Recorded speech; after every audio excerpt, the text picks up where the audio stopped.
नमस्कार, बहुत बहुत स्वागत है आप सभी का हमारे खास कार्यक्रम राम नारायण राम में। मैं आप सभी के साथ कंचन। राम नारायण राम एक अद्भुत कार्यक्रम, एक ऐसा कार्यक्रम जिसके माध्यम से आप तक यहाँ पर बातें पहुँचाई जाती हैं, आप लोगों तक वो ज्ञान की बातें पहुँचाई जाती हैं जिनके बारे में ना तो आपको मालूम है और ना ही आप तक कोई ऐसी बातों को पहुंचाता होगा। तो चलिए कार्यक्रम को आरंभ करते हैं। हमारे साथ कार्यक्रम में हमारे खास मेहमान जुड़े हुए हैं।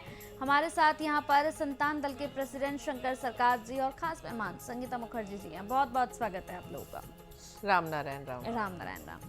तो इस कार्यक्रम को हम आरंभ करेंगे और इससे पहले एपिसोड में हम बात कर रहे थे दर्शकों समस्या को लेकर कि समस्या का समाधान क्या है, क्योंकि हर इंसान जो है वो आज अपनी समस्याओं के समाधान के पीछे ही भाग रहा है, लेकिन फिर भी उसे समाधान नहीं मिल पा रहा है। तो हम कार्यक्रम को आगे बढ़ाते हैं। प्रेसिडेंट जी, हम इस बात को कंटिन्यू करेंगे और उसके साथ ही मैं चाहूँगी कि आप दर्शकों को ये भी बताएं कि वो समस्या के समाधान के लिए शॉर्टकट की तरफ ना भागे, बहुत जल्दी वाले समाधान की तरफ ना भागें, बल्कि धैर्य रखें, थोड़ा सा इंतज़ार करें, क्योंकि मुझे लगता है कि इंतज़ार करने से चीज़ें और बेहतर तरीके से होती हैं। जैसे कंचन का ये कहना था कि धैर्य रखना बहुत ज़रूरी है। जैसे प्रेसिडेंट मुझे भी कई बार डांट के कहते हैं कि देखो, आग में अगर हाथ जलाया है तो घाव को सूखने के लिए उतना टाइम तो देना होगा। कोई ऐसे रॉकेट साइंस वाली दवाई नहीं निकली कि मैं आज लगा लूँ और कल ये बिल्कुल क्लीन हो जाए मेरा हाथ। तो हर चीज़ में वक्त लगता है। अगर एक बच्चा भी पैदा होता है तो वो 9 महीने लेके ही पैदा होता है।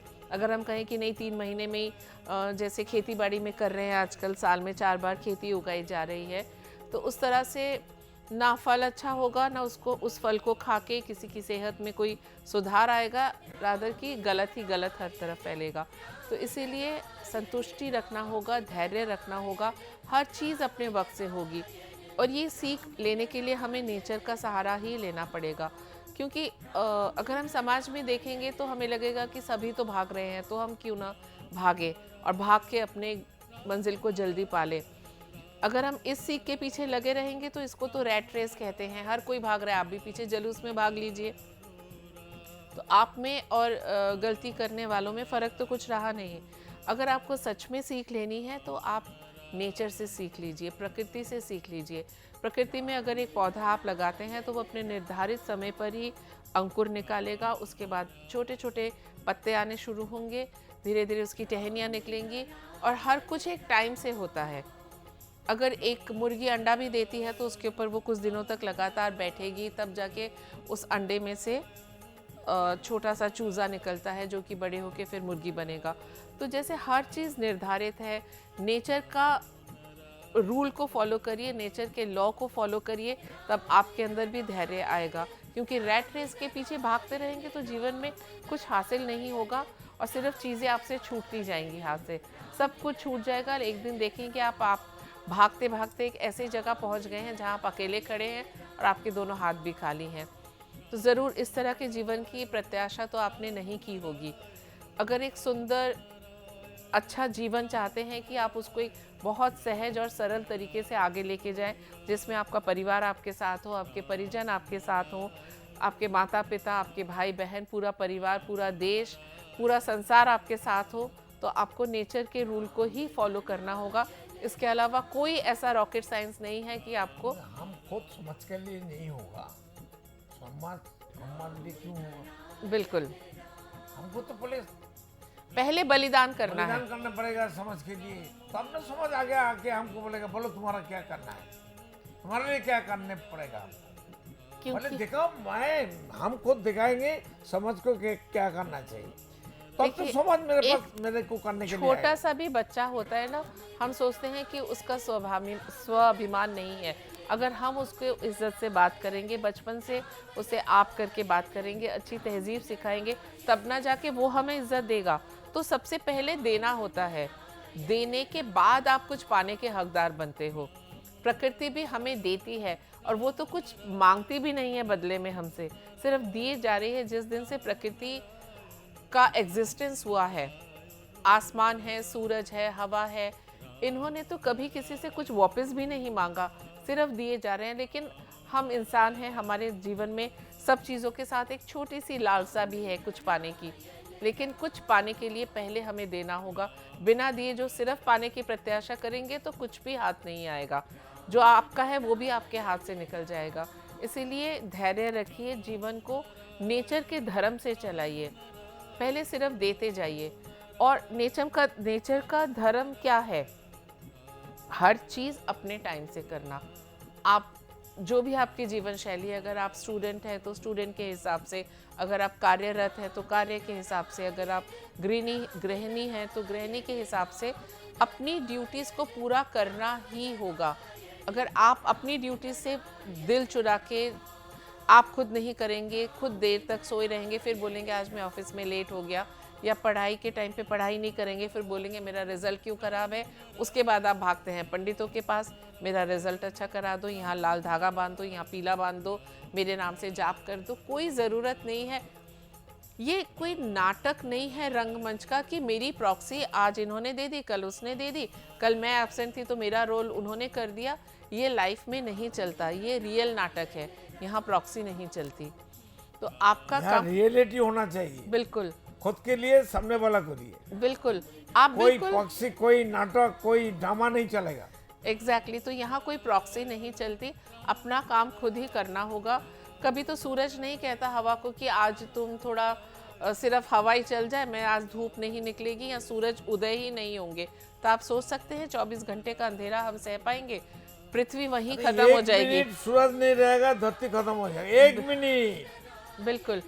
तो अगर वो लोग अपने कार्यरत से कभी भी इतना सा भी नहीं हटे हैं, इतना प्रेडिक्टेबल है उनका पैटर्न कि आप अगर गूगल खोल के देखते हैं ना कि सूर्य कितने बजे डूबेगा तो उतने बजे ही डूबता है। अगर नेचर इतना प्रेडिक्टेबल है तो इंसान इतना अनप्रेडिक्टेबल कैसे बन गया? और मनमानी कैसे करता है? वही तो। प्रकृति अगर मनमानी करेगा, इंसान जैसा करता है, बिल्कुल तो हम लोग जिएंगे, इंसान जिएगा ना प्राणी जिएगा? जी बिल्कुल। इंसान, सिर्फ इंसान है अनप्रेडिक्टेबल। मैं कहती हूँ, बहुत गंदी लैंग्वेज में बोलती हूँ, कुत्ते का भी पैटर्न होता है। जैसे हम एक ब्रीड होती है, जैसे हम बोले लैब्राडोर बहुत फ्रेंडली डॉग है, रॉटवाइलर बहुत गुस्से वाला डॉग है। तो एक हमें पता है कि ये इसका पैटर्न है, लेकिन एक इंसान कोई नहीं बता सकता। एक लड़का सुबह अपने माँ के पैर छू के, अपनी बहन से राखी बंधवा के घर के बाहर जाके दूसरी एक नारी का अपमान करता है। ये पैटर्न तो एक इंसान छोड़ के और कोई नहीं कर सकता।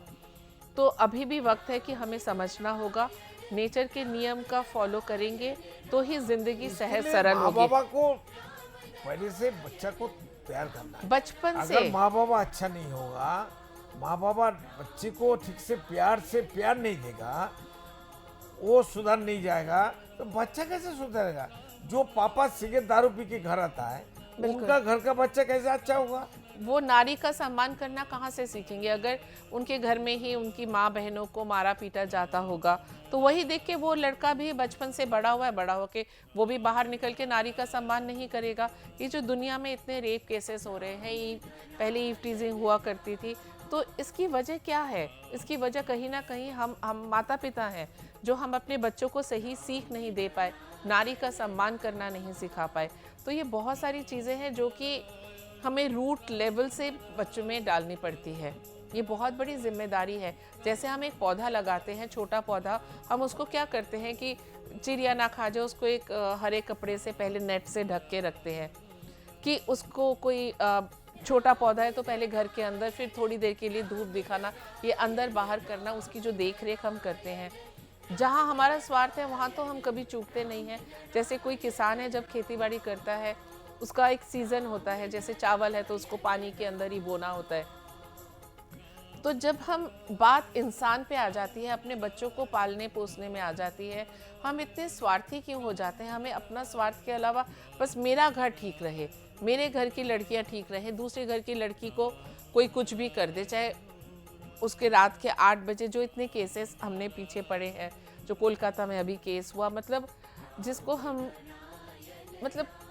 जानवर के साथ भी तुलना करना, जानवर की को बेइज्जती करना। जानवर भी ऐसा नहीं होता जिस तरह से उसके साथ व्यवहार किया गया है। तो ये किस घर से आते हैं ये इंसान? और ये खुद को पढ़ा लिखा, खुद को डॉक्टर बताते हैं। क्या फायदा इसी पढ़ाई लिखाई का कि आप एक इंसान को घर से ठीक नहीं होगा, बिल्कुल सिर्फ स्कूल कॉलेज से ठीक नहीं हो सकता है। ये सबकी, इसीलिए कहा गया है कि mother is the first teacher. हाँ, तो ये जो इतनी mother only not teacher, he is also गुरु। वही तो गुरु मतलब टीचर मतलब गुरु ही हुआ, क्योंकि हम यही कहते हैं mother is the first teacher and Guru is teacher a is the second. all-rounder. Teacher not a all-rounder. उसको हर तरह की शिक्षा देना, उसको एक अच्छा इंसान समाज में बनाने के लिए एक परिवार का बहुत बड़ा हाथ रहता है। तो जो ये कहावत बनी है mother is the first teacher and teacher is the second mother, जिस तरह से स्कूल में भी 8 घंटे एक बच्चा रहता है, एक टीचर की जिम्मेदारी सिर्फ किताबी ज्ञान देना नहीं है, उसको भी नज़र से सब दिखता है कि इसका कैरेक्टर कैसे होने वाला है, खानदान कैसे चलेगा, उनका सोच कैसे बिल्कुल। चलेगा, पर हर उसको कोई कैसे बैठना है, उठना है, कैसे बात करना है, सब तो स्कूल से सिखाएगा, घर से भी सिखाएगा। हर कोई अपनी जिम्मेदारी से भागता है। टीचर का क्या लक्ष्य रहता है? रिजल्ट अच्छा हो, मेरे स्कूल का नाम हो, वो कैसा अरे, नागरिक एक चीज बन रहा है बताओ, वो नहीं देखते। स्कूल कॉलेज में कोई टीचर, प्रोफेसर, लेक्चरर, प्रिंसिपल है जो अपना बच्चा सोच के उसको टीचिंग देता है? बिल्कुल नहीं, सब रिजल्ट ओरिएंटेड बैठे हैं कि तब कॉलेज का सब नाम अच्छा commercial होगा। है। खुद को बच्चा का घर में अच्छे से पढ़ाता है, और जो स्कूल में टीचर पढ़ाते हैं उनका बच्चा वो स्कूल में नहीं पढ़ती है, बिल्कुल एक नहीं। तो टीचर का बच्चा पढ़ता है जिसका पैसा कम है। तो स्कूल का हर बच्चा, कॉलेज का हर बच्चा, हर स्टूडेंट अगर टीचर लोग, मास्टर लोग, प्रोफेसर लोग खुद का अपना घर का बच्चा, पेट का बच्चा नहीं समझेगा, तब तो वो बच्चा का जिंदगी नहीं बन सकता है। आपको पता है कि इंजीनियरिंग कॉलेज में अगर आप एब्सेंट ज़्यादा होते हैं तो आपको कुछ फीस देनी पड़ती है, उससे आपकी अटेंडेंस मैनेज हो जाती पैसे से है, माफ हो जाता है, पैसे से माफ हो पैसे से जाता मुक्ति मिल जाएगा। है। हाँ, तो ये मतलब कि हम किस लेवल तक एजुकेशन को लेके आए हैं, ये सब कुछ बदलना होगा। नेचर तो बेस्ड बदलेगा। पढ़ाई, मिनिस्टर लोग क्या करता है, एमएलए भी क्या करता है, पार्लियामेंट, राज्यसभा क्या हो रहा है, विधानसभा क्या हो रहा है, जज लोग क्या कर रहा है, खाता है, कोर्ट आता है, घर जाता है, पैसा कहाँ जाता है वो लोग को? जी बिल्कुल। तो हर एक एजुकेशन नेचर बेस्ड होनी चाहिए। अगर गलती करेंगे तो उसकी सज़ा होनी चाहिए, कोई मुआवजा से गलतियां माफ़ नहीं होती। अगर हम बचपन से एक बच्चे को सिखा दें कि भाई तुमने आज ये काम नहीं किया, तो उनके पास पैसा है, बहुत सारा डोनेशन दे देते हैं, पास करा देते, तो वो बच्चा बड़ा होके क्रिमिनल ही तो बनेगा, वो रेपिस्ट बनेगा, क्रिमिनल बनेगा, क्योंकि वो यही देख के बड़ा हुआ है। अरे केजरीवाल तो सीबीआई को पैसा दे के, घूस डाल के, सबको ऊपर से नीचे तक पैसा डाल के जमीन लेके घर आ गया। सर देखिए, सारी चीज़ें, सारे लोग तो फैमिली पॉलिटिशियन तो मुट्ठी भर है, लेकिन आम घर में भी आजकल बड़े बड़े इंडस्ट्रियलिस्ट कह लीजिए, पैसे के जोर पे पढ़ाई लिखाई में यहाँ उनको एडमिशन नहीं मिल पा रहा, विदेश पढ़ने जा रहे हैं, क्योंकि वहाँ डोनेशन दे के एडमिशन आराम से करा रहे हैं बड़े बड़े कॉलेजेस में। तो ये एजुकेशन, ये कोई एजुकेशन ही नहीं है, डिग्री एजुकेशन नहीं हो सकती जब तक वो पढ़ाई नेचर बेस्ड ना हो। नेचर बेस्ड एजुकेशन जब तक होगी, हर चीज प्रकृति बेस्ड, नेचर बेस्ड होना चाहिए। बिल्कुल हमारा अगर शरीर अगर नेचर बेस्ड नहीं होगा, हम जिएंगे बिल्कुल बिना सूरज, बिना पानी, बिना हवा, बिना धरती, हम जिएंगे? उनको हम मानते हैं, उनका लॉ नहीं फॉलो करेंगे, उनका सिस्टम, उनका जो बात, उनका जो देन है, उनका जो कंसेप्ट है, उनका जो सुझाव है, उनका जो ज्ञान है, प्रज्ञा है, उनका जो निर्देश है, जो विवेक में विवेक होके और नेचर विवेक बन के बैठा है, स्वयं राम नाम है, उनको बात नहीं सुनेंगे, नहीं सुन मरेगा, रहे। मरने का बात मानता है। ऐसा कोई आदमी बंदा है, मैं मरूंगा नहीं, मैं सबको मारूंगा, है कोई? Immortal ऐसा कोई कोई नजारा है क्या? बिल्कुल भी एक नहीं है। सैंपल है, बड़ा बड़ा बात करता है, सब तो जाना पड़ेगा, जैसा आया ऐसा भागने पड़ेगा। तो प्रेसिडेंट का जैसे कहना है कि मृत्यु तो आनी ही है, चाहे 80 सबके साल में, लिए, 100 साल, 150, सबके लिए। हर इंसान आया है तो जाएगा, ये नेचर का नियम है। जैसे नदी का एक रिफंड किनारा, टिकट तो लेके ही आया। नदी का एक किनारा बाढ़ से टूटता है तो दूसरा तैयार होता है, तो ये नेचर का नियम है, क्योंकि कहते हैं कि चेंज इज कांस्टेंट, सबसे कांस्टेंट चीज़ है दुनिया में चेंज। तो ये परिवर्तनशील नेचर है, परिवर्तन अनिवार्य है, परिवर्तन नहीं होगा तो चीज़ें स्टैंड स्टिल हो जाएंगी, तो जीवन का माने ही नहीं रहेगा। जो आदमी जिंदा रहता है कितना वैल्यू है, हम जस्टिस है, हम मिनिस्टर है, हम प्रधानमंत्री है, हम राष्ट्रपति है, हम जनरल है, हम डीजी है, कमिश्नर है, हम जी, फलाना जी। है, मिनिस्टर है। माने के बाद क्या है? बॉडी। बॉडी। वो बॉडी घर का रिश्तेदार लोग, बच्चा लोग, बुजुर्ग लोग, कोई अपना लोग अपना पान 2 घंटे से ज़्यादा नहीं रुकेगा। चलो बाहर करो, बाहर करो, बाहर करो, बाहर करो। तो ये जानते हुए, समझते हुए क्यों इंसान लोग बर्बादी कर रहा है? सब पॉलिटिकल लोग क्यों बर्बादी कर रहा है? क्यों जस्टिस लोग चुपचाप बैठा है? वो सोचता है हम तो जजमेंट दे दिया। अरे जस्टिस लोग जब मरेगा उनका जजमेंट कौन करेगा? हम तो देखेंगे वहाँ कौन जस्टिस है, कौन पॉलिटिकल है, कौन प्रधानमंत्री है, कौन राष्ट्रपति है, हम देखेंगे। वो लोग भी देखेगा मैं कौन हूँ। जी बिल्कुल। तो जैसा कि प्रेसिडेंट ने कहा कि एजुकेशन हो या किसी भी फील्ड में नेचर बेस होना चाहिए। नर्सरी से जैसे ABCD पढ़ाया जाता है। नेचर नहीं हो मत हो, कोई जरूरत नहीं नेचर का, कोई कीमत नहीं है।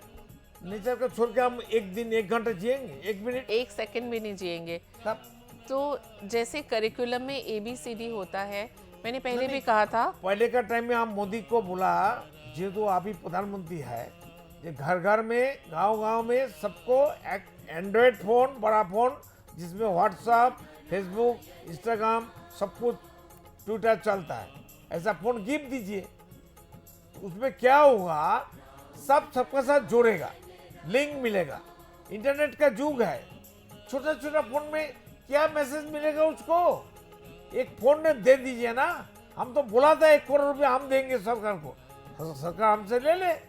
कौन सा अकाउंट में देना, चेक कौन लेगा? मेरे तो बंदा भेजिए ना, मेरा पास जो जमा हुआ 1 करोड़ रुपया हम दे देंगे। और दूरदर्शन में हमको चांस दे दीजिए। हमारा बात अगर झूठा है, आप इलेक्शन करिए। ये शंकर सागर जो बात कर रहा है फालतू बात है। आपका दिल, आपका मन, आपका विवेक कहते हैं फालतू बात है। बात अब मेरे को चांस दीजिए। दूरदर्शन में हमारा बात करने का सुযোগ दिए। पार्लियामेंट में क्यों थर्ड पार्टी नहीं रहता है? सब इलेक्ट्रिक आदमी जाएगा। जो कॉन्सेप्ट अच्छा है, सही है, वो हमको दीजिए ना एक दिन पार्लियामेंट को 1 घंटा लेक्चर जी देने। बिल्कुल। अगर हमारे प्रधानमंत्री जी ये सुन रहे होंगे तो ज़रूर इस विषय पे आप गौर कीजिएगा। बिल्कुल। तो जितने भी दर्शक इस कार्यक्रम को देख रहे हैं, मैं उम्मीद करूंगी कि इस कार्यक्रम से आपको बहुत कुछ सीखने और समझने को मिला होगा। संतान दल से अगर आप दर्शकों जुड़ना चाहते हैं तो लगातार टीवी स्क्रीन पर हम नंबर्स फ्लैश कर रहे हैं, इन नंबर्स को लिख लीजिए।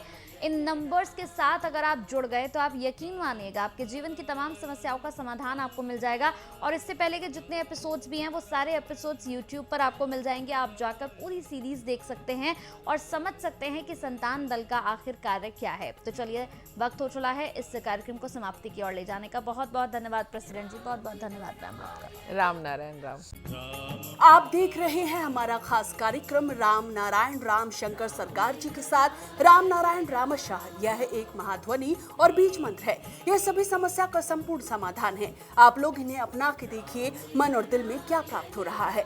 इस कार्यक्रम का विशेष उद्देश्य इसका प्रचार और प्रसार के साथ ही प्रत्येक मनुष्य की मुक्ति का मार्गदर्शन है और यह आपके दिल की बात है। इस मार्ग पर पुण्य और मुक्ति निश्चित है। इस कार्यक्रम के माध्यम से संतान दल द्वारा चलाए जा रहे श्रेष्ठ सेवाओं से जुड़कर सबके कल्याण के लिए इस नेक कार्य का हिस्सा बन सकते हैं और वृद्धाश्रम, गौशाला, गरीब और वंचित बच्चों की शिक्षा का भी सहयोग और समर्थन कर सकते हैं। संतान दल सबका एक ही परिवार है।